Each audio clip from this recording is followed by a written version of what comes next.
ರವಿಯು ತನ್ನ ವೃತ್ತವನ್ನು ಬದಲಿಸುವ ಸಮಯ. ಧನುರ್ಮಾಸವು ಕಳೆದು ಮಕರ ಮಾಸದ ಉದಯ. ಉತ್ತರಾಯಣದ ಈ ಶುಭ ದಿನ ದೂರವಾಗಲಿ ನಿಮ್ಮೆಲ್ಲ ದುಷ್ಟ ದಿನ. ಎಳ್ಳು ಬೆಲ್ಲದ ರುಚಿಯೊಡನೆ ಹೊರಬರಲಿ ಒಳ್ಳೆಯ ಮಾತುಗಳು. ಸಮಸ್ತ ಜನತೆಗೆ ಸಂಕ್ರಾಂತಿ ಹಬ್ಬದ ಶುಭಾಶಯಗಳು. ನಾಡಿನ ಸಮಸ್ತ ಜನತೆಗೆ ಮಕರ ಸಂಕ್ರಾಂತಿ ಹಬ್ಬದ ಶುಭಾಶಯಗಳು. ನಾನು ನಿಮ್ಮ ಎನ್ ಪುಟ್ಟಸ್ವಾಮಿ, ನಿರ್ದೇಶಕರು, ರಾಜ್ಯ ಒಕ್ಕಲಿಗರ ಸಂಘ ಹಾಗೂ ವಿಶ್ವಭಾರತಿ ವಿದ್ಯಾಸಂಸ್ಥೆಗಳ ಸಂಸ್ಥಾಪಕರು.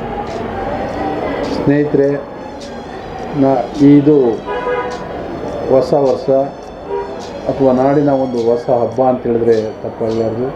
ಹಿಂದೂಗಳ ಜೀವನದಲ್ಲಿ ಈ ಹಬ್ಬ ಒಂದು ಮಹತ್ತರವಾದಂಥ ಒಂದು ಸ್ಥಾನವನ್ನು ಪಡ್ಕೊಂಡಿದೆ. ಎಲ್ಲರೂ ಈ ಹಬ್ಬದಲ್ಲಿ ಹೊಸ ಹೊಸ ಬೆಳೆಗಳನ್ನು ಬೆಳೆದು ಆ ಬೆಳೆಗಳನ್ನು ಎಲ್ರಿಗೂ ಹಂಚಿ ತಾವೂ ಸಹ ಸಂತೋಷದಿಂದ ಅದನ್ನು ಮನೆಗೆ ಕೊಂಡೊಯ್ದು ಅವುಗಳಿಂದ ಹೊಸ ಹೊಸ ಅಡುಗೆಗಳನ್ನು ಮಾಡಿಕೊಂಡು ಊಟ ಮಾಡಿ ಎಲ್ಲರಿಗೂ ಒಂದು ಸಂಭ್ರಮವನ್ನು ನೀಡ್ತಕ್ಕಂಥ ಈ ಹಬ್ಬ ಎಲ್ರಿಗೂ ಶಾಂತಿ, ನೆಮ್ಮದಿ, ಆರೋಗ್ಯವನ್ನು ಕೊಡಲಿ.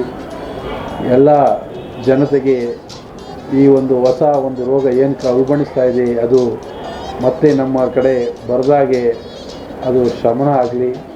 ಎಲ್ಲರೂ ಪ್ರೀತಿ ವಾತ್ಸಲ್ಯದಿಂದ ಒಬ್ರಿಗೊಬ್ಬರು ಅನ್ಯೋನ್ಯತೆಯಿಂದ ಸಹಜೀವನವನ್ನು ಸಹಬಾಳ್ವೆಯನ್ನು ಮಾಡೋದ್ರ ಜೊತೆಗೆ ಎಳ್ಳು ಬೆಲ್ಲವನ್ನು ತಿಂದು ಎಲ್ಲರೂ ಆತ್ಮೀಯತೆಯಿಂದ ಬೆರೆತು ಒಳ್ಳೆಯ ಜೀವನವನ್ನು ನಡೆಸ್ತಕ್ಕಂಥದ್ದಾಗಲಿ ಅಂಥೇಳಿ ತಮ್ಮೆಲ್ಲರಿಗೂ ಈ ಹೊಸ ವರ್ಷದ ಆರ್ಥಿಕ ಶುಭಾಶಯಗಳನ್ನು ಮತ್ತೊಮ್ಮೆ ನಾನು ಹೇಳ್ತಾ ಇದ್ದೀನಿ. ಜೈ ಹಿಂದ್. ಎಲ್ಲ ಸಮಸ್ತ ಬಂಧುಗಳಿಗೆ ಒಳ್ಳೆಯದಾಗಲಿ.